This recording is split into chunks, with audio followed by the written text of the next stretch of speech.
Hey guys, how are you? It's Francis here, catching up with you on a fine evening here in Portugal. It's 1 in the morning Portuguese time, and yeah, Bitcoin, quick one. Currently at 4,140 odd dollars. Did, however, make very close to 4,425 ish, 4,425. So it is better part of $250 off, and it did in fact sell off quite brutally for a while, which would have panicked many people.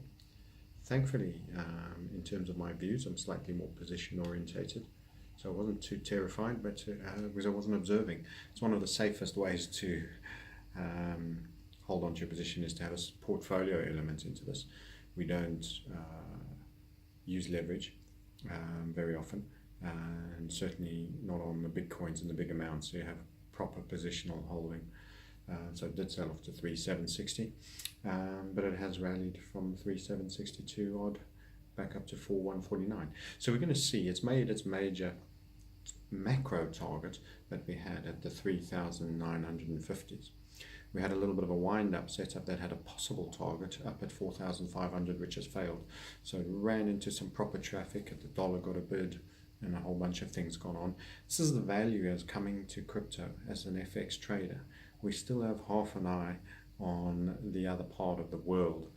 We understand non-farms, we understand currencies, we understand what's going on in the currency realm as well. And a dollar got a very strong bid. I've also been a big bear the pound for those that have cared. If you're following this from a crypto perspective, you may not. If you're on the FX side, you certainly may do. But anyway, I wanted to talk about Bitcoin. Slightly worrying. So I'm in Lisbon now, and there's your FT. See how much of that I can get in for you. So you probably got enough to see that the headline on the front page is Bitcoin hits record highs as the market splits. So that's still referring, I think, to the forks. It's already up 4.5% a month. So Bitcoin, which on what is already a big number, is quite a few $100s. Anyway, so it's a little bit of a concern for me when the crypto realm, which is starting to become a little bit mainstream, getting a lot of coverage in the mainstream media, the financial mainstream media, because it tells me we're going to start getting deeper into the larger acceptance, and we all expect in almost inverted commas no high probability events. You never 100% know that we're going to have this accepted more broadly, Bitcoin and particularly, but the other cryptos in time, as alternative currency. So they're going to be parallel running these two while they resign or make virtually redundant the nation-based, highly indebted fiat currencies that they're proliferating with QE, which are like virtually overladen donkeys ready to fall over face down and die. And sure enough, as the donkey is literally on its last legs, up comes silver, the white shiny horse, to produce the new alternative. If you think this is all coincidence and it hasn't been arranged, I think you should contemplate the probabilities a bit more closely. But anyway, don't want to get too much into that. So here we stand. Good days for Bitcoin up until this, but then a big slam down at $500 plus. But in terms of where it's been, it has made a macro target, so it is going to be choppier for a bit, I think, and it's not going to be all upside now. So it can churn and it can even pull back. And what it might do is create another pattern. So we'll either get heads and shoulders and reversal patterns, or we'll get continuation patterns. So the time now is to be calm and let it do what it's going to do within reason. So that's an update on that. Small amount of the little current event stuff. It's all going a little bit wacko out there for me.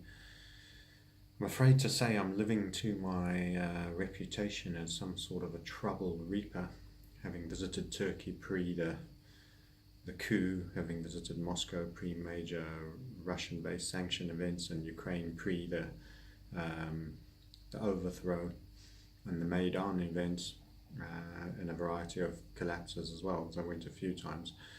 Also having visited South Africa just as Zuma had no confidence votes and all sorts of dramas were going on there. I just returned from North Carolina, and I see now almost in the same newspapers people spitting on and kicking brass statues of once Southern heroes that have now been dragged down. There seems to be, in terms of this news flow and the race baiting, it's a divide and conquer strategy. It's to create divisiveness in between the citizens to continue to maintain a role and a reason for existence of state. In my view, I'm not going to say there aren't some unfriendly people, but generally I see good in people. And actually, I've also noticed recently a psychological study that came out and said it's been determined that most humans are wanting to be supportive. So I sometimes feel that state stirs this. Be careful.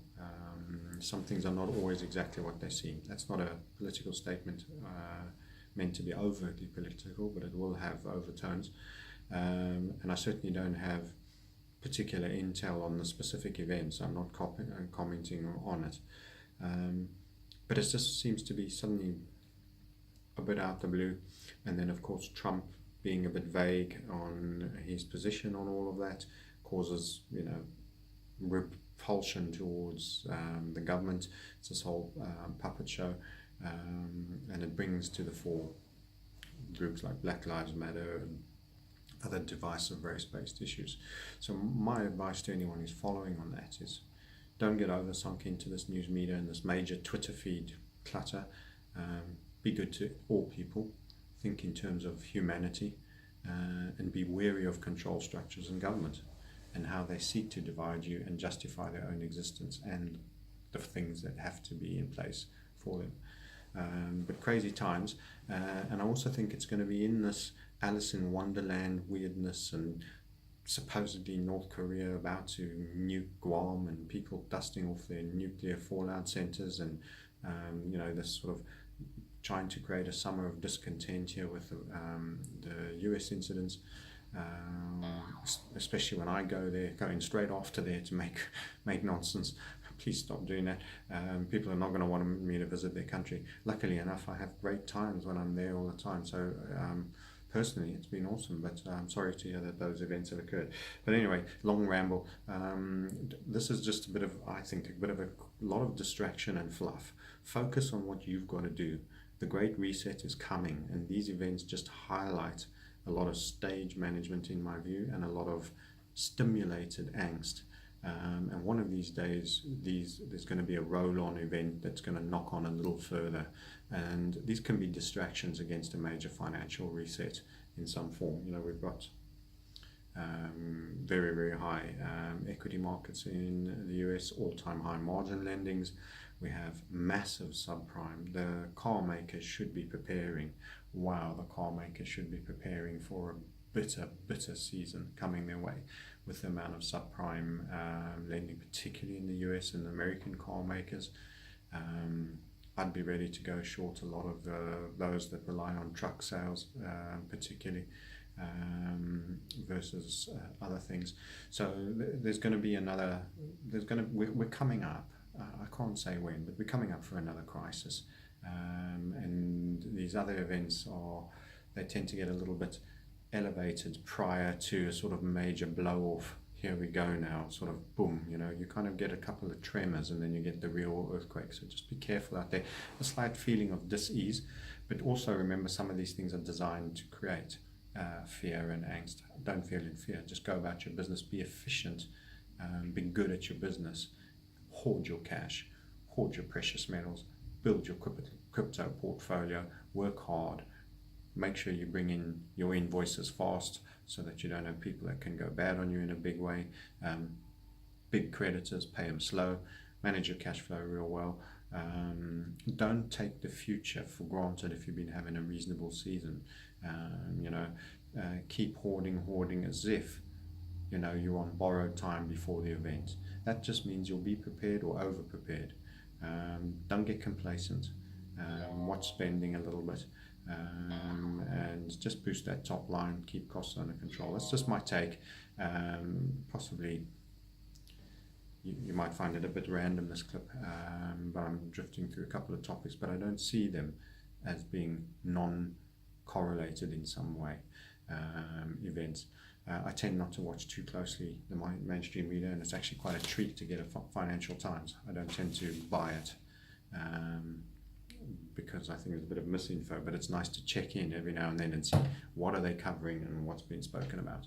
And Bitcoin on the front page. So there's quite a benchmark moment, quite a big benchmark moment.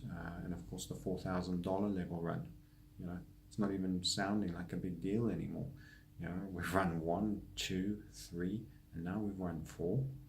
It can't be long for 5, but it could be choppy for a while. It might be a little bit bearish, but I think post the fork, with a lot of the structural issues cleared out, and the seg with the uncertainty has gone out of Bitcoin. It's the most liquid, it's the biggest, and it's been around by far the longest.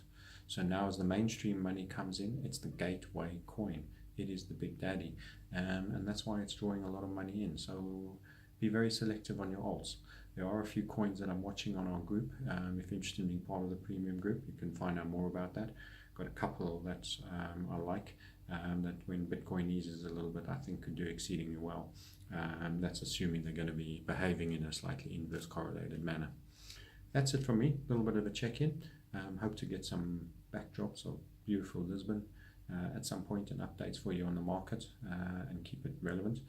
And yeah, hope you enjoy the check-in, and I'll talk to you soon about what's going on upstairs. Keep well, trade small and safe, and speak to you all soon.